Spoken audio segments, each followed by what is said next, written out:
ওকে, তাহলে আমরা আজকে এখন শুরু করি। আমরা তো তখন নার্ভ ইম্পালস নিয়ে আমরা পড়েছিলাম, পার্টটা যদিও রেকর্ডিং করা হয়নি। তো আমরা তাহলে সাইন্যাপসের থ্রুতে কিভাবে ট্রান্সমিশন হয় সেটা আমরা দেখি। তবু আমি একটু শর্ট রিভিউ দেই যে নার্ভের থ্রুতে কিভাবে ট্রান্সমিশন হয়। সেটা হচ্ছে বেসিক্যালি 3 রকম চ্যানেল। ধরো এটা নার্ভ, ঠিক আছে? নার্ভের ভেতরে এটা হচ্ছে নার্ভের সাইটোপ্লাজম, আর বাইরে হচ্ছে থাকে টিস্যু ফ্লুইড। তো নার্ভের বাইরে অ্যাকচুয়ালি অনেক পজিটিভ চার্জ থাকে, অনেক অনেক অনেক পজিটিভ চার্জ থাকে, এগুলো অ্যাকচুয়ালি সোডিয়াম আয়নস। আর নার্ভের ভিতরে থাকে small amount of potassium ions. That means আউটসাইডের কম্প্যারিজনে ইনসাইডে পজিটিভ চার্জ অনেক কম। তাহলে আমরা বলতে পারি যে আউটসাইডের কম্প্যারিজনে ইনসাইড ইজ ভেরি নেগেটিভ। তো এখানে 3 রকম চ্যানেল থাকে actually.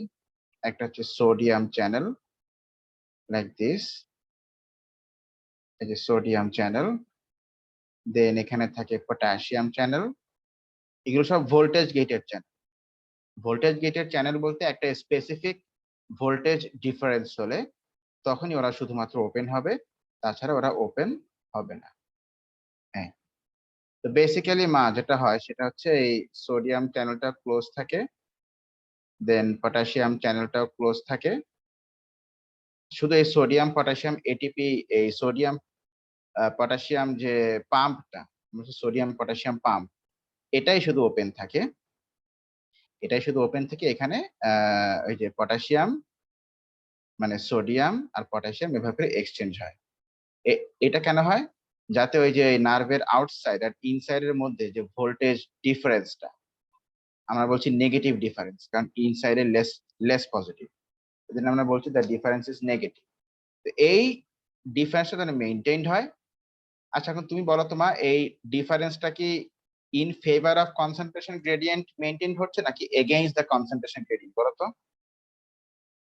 against the concentration gradient.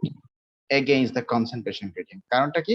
কারণটা দেখো বাইরে অনেক সোডিয়াম থাকা সত্ত্বেও এখান থেকে সোডিয়ামকে পাম্প করে বাইরে দেওয়া হচ্ছে, পটাশিয়ামকে পাম্প করে ভিতরে আনা হচ্ছে, তাই না? তাহলে এগেইনস্ট দ্য কনসেন্ট্রেশন গ্রেডিয়েন্ট যেহেতু, তাহলে এখানে অবশ্যই এনার্জি ফ্রম এটিপি ইউজ হবে সবসময়। এই জন্য তুমি কোনো কাজ করো বা না করো, আমাদের বডির মধ্যে এটিপি ইউজ হতেই থাকে। কি বুঝলে কিনা?